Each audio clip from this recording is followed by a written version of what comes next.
Samantala, mga taga Quezon Province naman ang susuyuin ng Alyansa para sa Bagong Pilipinas senatorial candidate sa darating na Biyernes.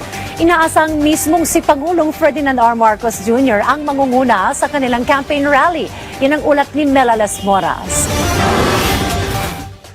Kasado na ang panibagong campaign rally ng Alyansa para sa Bagong Pilipinas sa lalawigan ng Quezon sa Biyernes. Mahalaga ang pangangampanya roon ng mga pambato sa pagkasenador ng administrasyon dahil isa ito sa may pinakamalaking populasyon sa bansa at maimpluwensya rin sa larangan ng politika. Ayon kay Alyansa Campaign Manager Toby Chanco, sisikapin nilang makuha ang tiwala at boto ng mga taga Quezon. Simple lang naman anya ang mensahe nila. Handa silang magsilbi hatid ang mga makabuluhang programa, responsableng pamuno at magagandang polisiya na tunay na makatutulong sa bansa.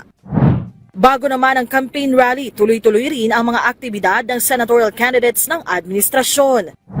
Si Makati City Mayor Abby Binay nagkaroon ng meet and greet kasama ang mga TODA member, market vendor, solo parents at iba pang civil society organization sa Tuguegarao City.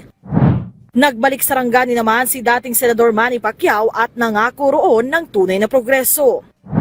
Habang si dating DILG Secretary Benher Abalos, abot kayang pabahay naman ang isinusulong. Kabi-kabilang pag-endorso at suporta naman ang natanggap ni Senador Bong Revilla mula sa iba't ibang grupo. Si Senadora Pia Cayetano nag-courtesy call kay Quezon City Mayor Joy Vilmonte. Nakipagpulong naman sa iba't ibang sektor sa Rizal at Zambales si Senate Majority Leader Francis Tolentino. Si House Deputy Speaker Camille Villar nakakuha ng mainit na suporta sa Bataan. Una na rin siyang dumalaw sa Bohol. Melales Moras para sa Pambansang TV sa Bagong Pilipinas.